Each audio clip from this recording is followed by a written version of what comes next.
Brown sugar police আবার উদ্ধার করলো, এত কেজি কেজি ধরা পড়ছে, 3 লাখ টাকা ব্রাউন সুগার ধরা পড়েছে। কালিয়াচক পিএসে তো এটা নতুন গল্প না, এখানে তো একটা সাজানো ম্যাজিক ফিগার চলছে। এখানে তিনজন কাজ করছে। একজন হচ্ছে কংগ্রেসের, যে কোনো পদে নাই, ও পুরা থানাটাকে চালাচ্ছে, সিস্টেমে সেকশন কি লাগাবে ডিসাইড ওই করবে, টাকা কোনটা কই করবে। এখানে রাজনীতিক ফায়দা লিছে, যারা ক্রিমিনাল ওরা ভবিষ্যৎ কেন 7 জনম তক ক্রিমিনাল থাকবে। এরকম যদি চলতে থাকে কিনা, ওইও ক্রিমিনাল, ওর বাচ্চাও ক্রিমিনাল হবে।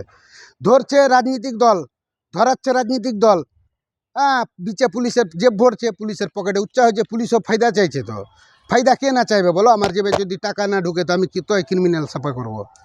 পুনরায় তাহলে সামাজিক বলবেন, সামাজিক বার্তাটা কি দেবে? সামাজিক বার্তা বলবো তো এইসব যে তৃণমূল আর কংগ্রেস দুটো দল আছে কিনা কংগ্রেসে, এরা মিনি পাকিস্তান বানিয়ে রেখেছে।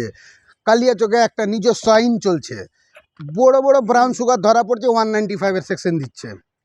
একটা অ্যাপ্লিকেশন করলে 195-এর সেকশন দিচ্ছে। এখানে সবাই ফায়দা লিচ্ছে।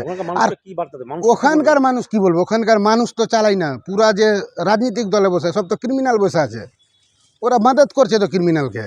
নাহলে বারবার ধরা পড়ছে, এখন অব্দি ব্যবস্থা হচ্ছে না। একবার ধরা পড়লে তো বাকিরা সুধরিয়ে যাবে। যারা ক্রাইম করছে ওরা বাধ্যতা পেটের দায়ে করছে। তো এ ধরলো, ওই ছুটাইলো, হ্যাঁ, কোনো দল ধরছে, কোনো দল ছুটেছে। কত ভালো কাজ করছে বুঝো, যে তৃণমূলের যে ব্লক সভাপতি আছে, এখন পরিবর্তন হলো না, পুনরায় ওকে মানে খুব ভালো কাজ করেছে। কিন্তু আমাদের দাবি ক্রিমিনাল কই কমেছে, ক্রিমিনাল কমুক। আমিও বলবো ভালো সভাপতি।